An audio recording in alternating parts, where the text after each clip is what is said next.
শান্তিপূর্ণভাবে যারা আমাদের দল করে নাই, যারা আমাদের সমালোচক ছিল, তাদেরকেও মিছিলে নেবেন।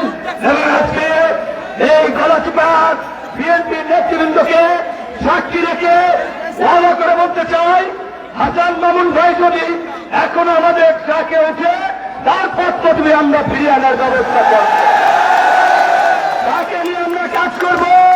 এই গণচিপা 10 পিলার বিএনপির নেতা কর্মীরা যারা বিভ্রান্ত হয়ে হাসান মামুন ভাইয়ের স্বতন্ত্র নির্বাচন করছে, তারাও যদি 11 তারিখ পর্যন্ত বিএনপি অফিসে এসে আমাদের সাথে কাজ করে, তাদেরকেও নিয়ে আমরা ইনশাল্লাহ কাজ করব।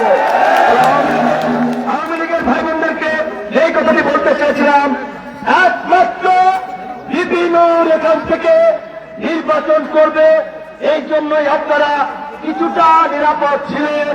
আমি যদি এখান থেকে নির্বাচন না করতাম, এতদিন অনেক মানুষ দেশ ছাড়া, গ্রাম ছাড়া, এলাকা ছাড়া হয়ে যেত। আগামীতে জাতীয় নির্বাচনের পরে স্থানীয় নির্বাচন হবে। আওয়ামী লীগের অনেক জনপ্রতিনিধি আছে।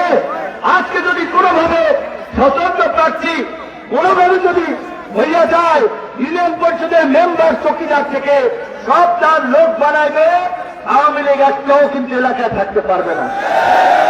হিন্দু সম্প্রদায়ের ভাই বোনদেরকে বলতে চাই, আপনাদের নিরাপত্তার জন্যই তারেক রহমান ওই দুর্গা পূজায় আপনার বিএনপি নেতা কর্মীদের নির্দেশ দিয়েছিলেন। আমরা সরকারের সাথে কাজ করেছি।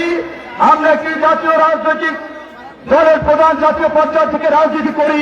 আপনাদের প্রতি আমার যে দায়বদ্ধতা, আমার এলাকায় যদি একটা নেগেটিভ ঘটনা ঘটে, পত্র পত্রিকায় নিউজ হয়, আমার জন্য লজ্জার।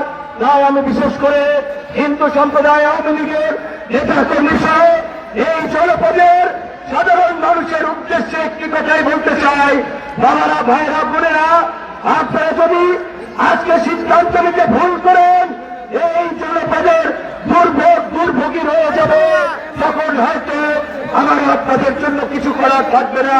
তাই যারা মাঠে আছেন, আপনাদেরকে এই বারের মতো বলছি, আপনারা হাত উত্তোলন করে আমার সাথে অঙ্গীকার করেন, আপনারা নিজেরা তাকে ভোট দিবেন। আপনাদের আত্মীয় স্বজন, বাচ্চা, খালা খালু প্রত্যেকের ভোট তাকে নিশ্চিত করবেন। সকাল 8টায়, সকাল 7টার মধ্যে ভোট কেন্দ্রে যাবেন। ভোট দিয়ে কেন্দ্রে অবস্থান নেবেন। ফলাফল ঘোষণা না হওয়া পর্যন্ত কেন্দ্র ছাড়বেন না। কারো হুমকি ধমকিতে ভয় পাবেন না। 12 তারিখ সারাদিন মার্কায় ভোট দিন।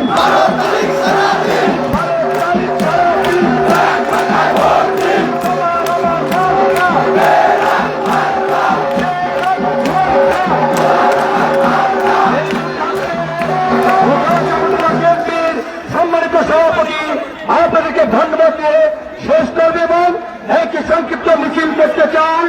আজকে যেহেতু শেষ নির্বাচনী প্রচারণা, শিবলু ভাই রুটটা মিছিলের রুটটা বলে দেবেন।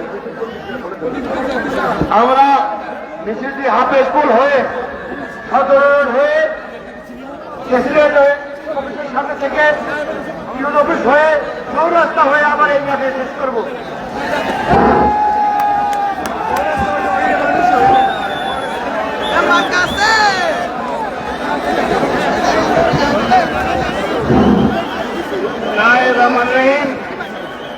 উপস্থিত আজকে এই বিশাল জনসমাজ সমিতি গণ অধিকার পরিষদের সভাপতি